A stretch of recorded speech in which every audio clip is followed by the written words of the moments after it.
How often do you find yourself throwing away perfectly good food? Many people like to believe that they don't waste tremendous amounts of food. However, I have found through several days of observation that on average, staff and students at HPU produce hundreds of pounds of food waste daily. Several full plates of food, cups full of water, and flavored beverages are dumped into the trash, contributing to the annual food waste in the U.S. that is approximately 66.5 million tons, which converts to a whopping 133 billion pounds. Unfortunately, millions of children go to sleep hungry each night. Entire families are experiencing food insecurity because of this food waste epidemic. Before diving headfirst into the solutions I created, it's important to understand the gravity of the situation. Millions of children lose their battle with food insecurity daily. Not only do these children suffer in impoverished areas, but this could happen anywhere. Food insecurity often comes unexpectedly for most families. With rising costs and poor job markets, it's easier for a family to get itself into the hole rather than make it out. From low to high income families, it is possible for anyone to experience struggle. 1 in 10 families are experiencing food insecurity. That is, 1 in 10 families who need help, 1 in 10 families who are hungry, 1 in 10 families who we can help, and 1 in 10 families who we will help. We, as a society, a community, will come together to help these children facing their battle with food insecurity. To make this change, we will go through several stages, ensuring that everyone gets the help they deserve. It is important to utilize every resource possible, leaving no stone unturned, meaning that we will start where children spend most of their lives, school. It is important that we tackle this issue in schools because it will ensure that parents and, most importantly, the children feel comfortable to reach out for help.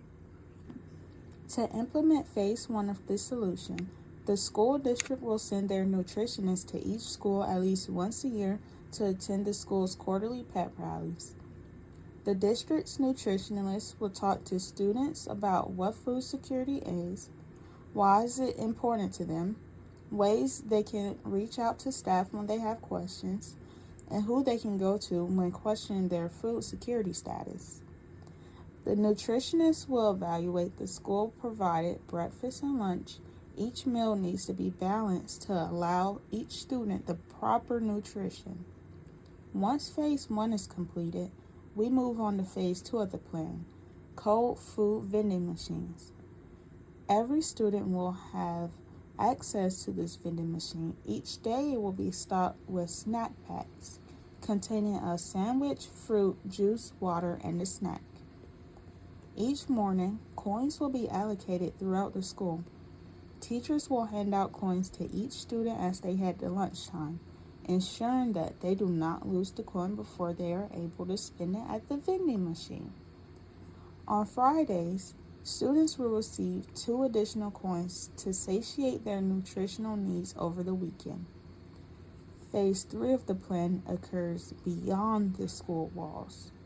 Students will have the option to indicate whether they have other children that do not attend school or its equivalent, allowing for the school to take action and send the child home with additional supplemental food items for their siblings. While effective, this plan is very expensive. The average vending machine costs up to $5,000. With about 5 to 6 schools in each district, the number rises between $25,000 to $30,000. Donations will be received through fundraising, community outreach, and partnership with local food pantries. Each day, the school will have their cafeteria staff assemble the bags and restock the vending machines as needed. While this plan will help on school days, it is important that children are able to eat year-round, as holiday and summer break is when food insecurity among children tend to spike. To reach those children who are not attending school or those who are on break, We will start by dispersing self-driving delivery vehicles. Through partnership with Nuro, a company specializing in self-driving vehicles of all sizes, Phase 4 will be implemented. While this may be one of the most expensive solutions, it will also prove to be highly effective. The production of these self-driving vehicles will be provided through fundraisers, both online and in person. Using these vehicles will make it possible for families where adults are unable to get fresh groceries or provide hot meals with a chance to give their children everything they need. The self-driving delivery vehicles will provide frozen meals that are ready to be heated. These meals will be prepared by volunteers who have some sort of experience in the cooking field, whether they be culinary students, school cafeteria staff, or restaurant staff. Different volunteers will be the ones to stock the cars with bags designed for each family. While outside interference such as the vending machine and delivery vehicles are extremely helpful, it is important that we rip the problem from its roots. With that, Phase 5 will begin by following the data gathered from the previous phases, allowing us to follow up with the parents of these children. Mental and financial counseling will be offered to these parents.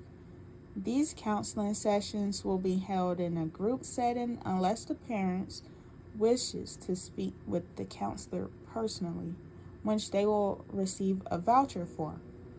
During counseling, the group will connect and brainstorm ideas of how they want to be better. Once counseling has been deemed successful, meaning they have established their plan, Phase 6 will begin, career rehabilitation. Each parent will take a questionnaire on their hobbies, what they like to do, how durable their body is, and the age ranges of their children. These questions are important because it allows the parent to pick a career that they like, allowing them to find something that will stick. Building a portfolio and workplace skills will gradually help that parent become someone that their child will want to look up to. While it's important to support new ideas, I believe that it's important to support those already in place. To support those fighting for a change, go to your search bar and type in www.nokidhungry.org, or feel free to click the link in the description.